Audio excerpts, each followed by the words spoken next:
Thank you for that lovely intro. You know, those intros paint such an interesting picture because, I like what they say, because if they were really honest, they'd say things like, Kristen, a writer from Brooklyn, allowed her children to watch 90 minutes of Cartoon Network this morning.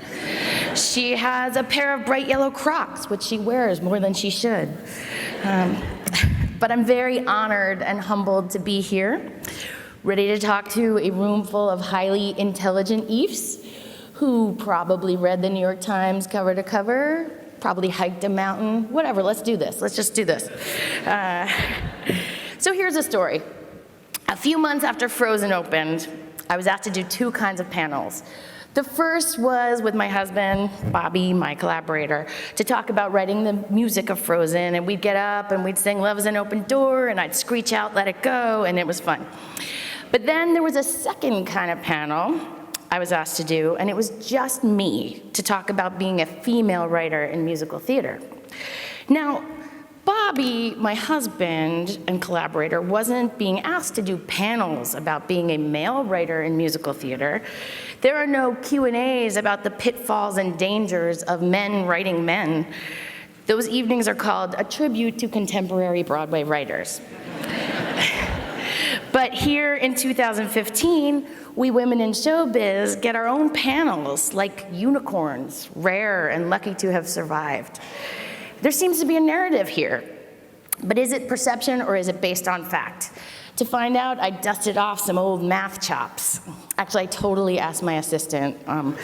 She's a millennial Swarthmore alum, and I asked her to cobble together some numbers. And a couple days later, I get an email back with the subject heading, Stats, this is horribly depressing research. And here we go. So, I asked her to look at Broadway plays and musicals from 1914, 1994, and 2014.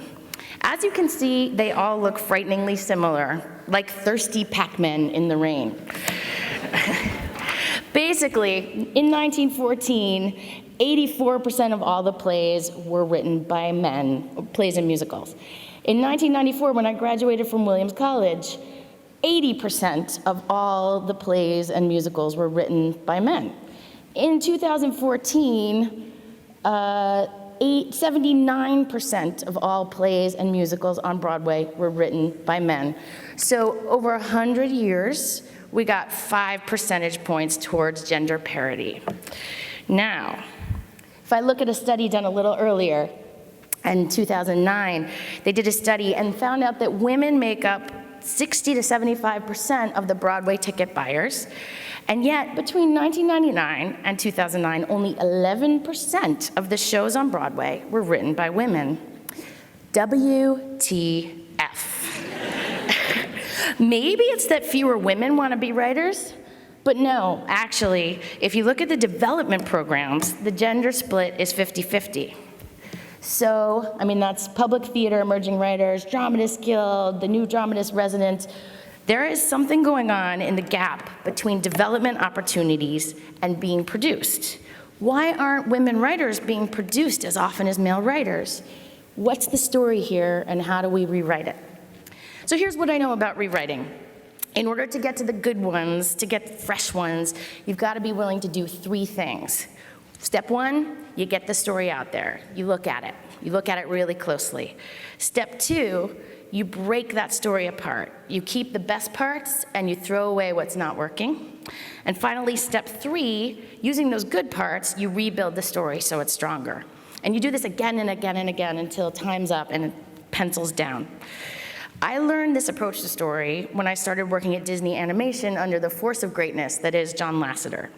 He and his cohorts at Pixar had sort of codified a process towards story. The short version is, every 12 weeks, the creative team of a project puts up a new version of their story in some sort of animatic radio play form. Then they invite a group of fellow artists called the Brain Trust to come see it, and after that you do 2 days of note sessions. Then you get up, you dust yourself off, and you start building the next version around what worked from the note session. When I describe this to friends, I like to have them imagine a gymnasium where all the writers, composers, directors, animators are all building a huge Lego city, piece by excruciating piece. Then after 3 months, they open the door and they share the creation with about 100 people who also build Lego cities. Then you all have a lovely catered lunch. Then everybody comes back and they take their baseball bats and start smashing everything that doesn't work. Buildings collapse, entire parks just go flying to pieces on the floor, or in my case, songs. Sometimes all that's left are 3 or 4 little perfect elements, and you use those elements to start building the next one.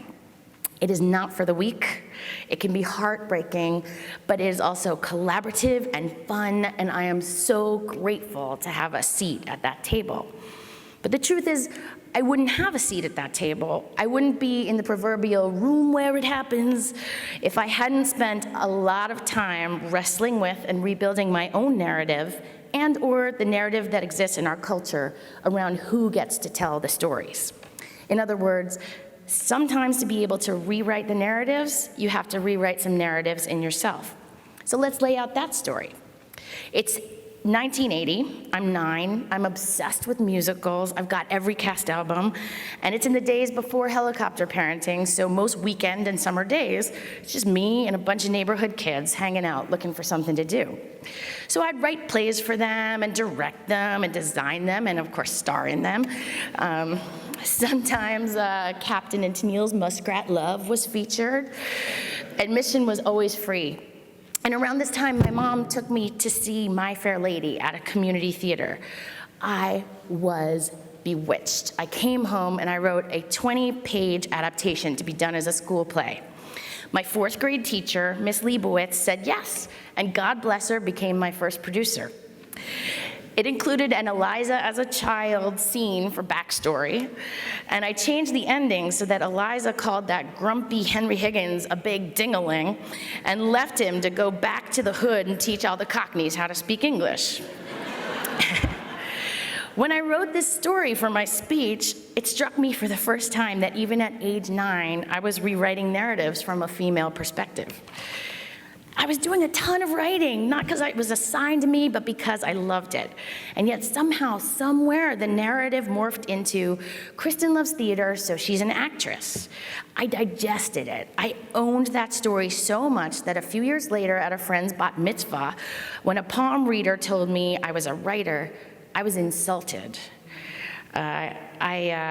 I was gonna be a famous actress. I wasn't a writer, because I had seen female actresses winning Tonys and Oscars, but writers were those guys in the pictures on my cast albums. They were gray-haired, angry men who smoked. And Betty Comden. But Betty Comden looked worried and angry too, probably because she was hanging out with all those angry smoking men. In my mind, girls weren't writers. So I identified as an actress, performed in high school. Let's skip to Williams, where I majored in theater and psychology, sang a cappella, did all the theater shows, loved it. Winter of my junior year, Jason Howland, class of '95, now a Broadway composer and music supervisor himself, asked me to collaborate and direct an original musical he wrote. I was honored and excited and completely terrified. In the end, I turned it down.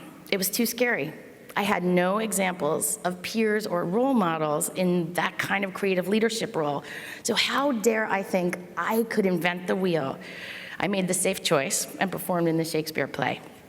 I graduated, moved to New York, auditioned, lived the highly glamorous life of a mediocre musical theater actress, played a lot of nuns in New Hampshire. The other 47 weeks of the year, I was temping for an investment bank. One day, the bankers became younger, and it was then that I had to say, something is not right here, and finally took inventory of my situation. I put my story out there and looked at it. I love musical theater. I'm an actress. I hate temping. I hate auditioning, and even when I get a part, I don't love doing the same show 8 times a week. I get bored and rewrite the lyrics backstage. The risk of continuing that story was worse than the risk of trying something new. So I took a baseball bat and smashed the Legos, keeping only, I love musical theater and I love writing lyrics. And at age 27, I started bit by skittish bit, finding my way back to my 9-year-old creative self and writing my own material. Very soon after, 2 composers told me I was a lyricist. I didn't know what to do with that, so I found out there was this BMI musical theater writing workshop, which is basically a free 3-year songwriting grad program for those who get in. For me, it was one-stop shopping for a life. The first song I ever presented was like an Oprah aha moment. This was what I was supposed to do. 3 weeks later, I met my husband, who was also in the workshop. Now, I tell this story to demonstrate what a struggle it was for me to figure out my real narrative and my place in the creative world. In contrast, I'll share my husband's story. He also loved music, stories, acting. When he was 10, he didn't get Tevye in the school play. And his mom said, "If you can't get the lead in the 5th grade at Hunter, how can you expect to make a living as an actor?" So he decided to be a composer. It was simple as that. He started writing songs, musicals. Sondheim wrote his college recommendation. He won his first Tony at 28. He never had a moment where he thought, boys don't compose. So what do we have to do to rewrite the story in our culture so when a 10-year-old girl today wants to write songs and musicals, she will know she can and should, especially because her chances of getting cast as Tevye are way worse. You know, maybe that 10-year-old girl will grow up and get hired to write a princess musical for Disney. Think of how she might bring a new perspective to the writer's room and put a new kind of story out in the world. But said 10-year-old girl can only get inside that room if somebody hires her. And that means that someone needs to take a risk and value her unique voice rather than go with the safe choice of hiring someone who may look more like a subconscious idea of a writer and who is statistically more likely to have been produced. For me, one of those people who took a risk and put me in a prime spot at a prime table was John Lasseter. He also put Jennifer Lee there and made her the first female director of a Disney animated film. So the creative team of Frozen had a male and female director and a male and female songwriting team. But it was new that 2 of us were women, and that brought something new to the room. So when Anna, the protagonist, wasn't quite working and the Lego pieces were all on the floor, we would share our own stories about how upsetting it was to feel shut out or shut behind a door when your friends left you, how dorky and spastic we were when really cute guys liked us. When we went to rebuild, we would throw those specifics into her character. When Elsa was an angry, bitter outcast, once again vilifying women with power, Jen and I would share our own stories of how scary and isolating it can be to live up to ideals of female perfection. We talked about how vulnerable and scary it feels to be in positions of power. I asked Bobby what he thought was the biggest impact of having 2 female creatives on the story team, and he reminded me that every screening cycle, and there were 6, it was suggested at least 107 times that the sisters should be mad at each other over a man, and that Jennifer and I were adamant that the sister split had to go deeper than that. We recently got a huge binder of market research, sort of explaining why people are still buying Frozen merchandise 2 years later. And in every single case, the fans cited that it was because it has a different take on the princess narrative. Again, I share this to demonstrate that if you take a risk and change the story of who gets to be a storyteller, you're gonna get a new, different type of story, and that it's good business. People want their stories to provide fresh insights and to have a fresh spin on old cliches. And I feel like we are at a tipping point. Ooh. This one. We're at a moment in time where the door is opening for new storytellers to carve out space for themselves. I mentioned Fun Home made history at the Tony Awards this year. The success of Hamilton, Orange is the New Black, and Caitlin point to an audience that is hungry for new stories with new perspectives. But as the door opens, we newbies at the table have to be mindful of other narratives that aren't helpful. For instance, when someone gives me notes, I have early programming about compromise and playing nicely that makes me inclined to meet them halfway on all their notes. But that's how artistic vision gets watered down. It's one thing to be open to feedback, but it doesn't mean we have to meet everyone halfway like we learned in play dates when we were little. When you're the writer with your name on the title page, you do get to be the boss of everyone. or at least the boss of the text. You do get to make points without apologizing before or after or softening what you're trying to express. Last week, an opinion piece went viral, and it was called Famous Quotes the Way a Woman Would Have to Say Them During a Meeting. I'm going to share an excerpt of that. The famous quote, "Give me liberty or give me death. Woman in meeting. Dave, if I just really feel like if we had liberty, it would be terrific, and the alternate would just be awful, you know? It's just how it strikes me. I don't know. It's so true, and I do it every day. So let's take a baseball bat to that narrative. I'd like to pull back from the land of gender parity for a minute to a more universal thought.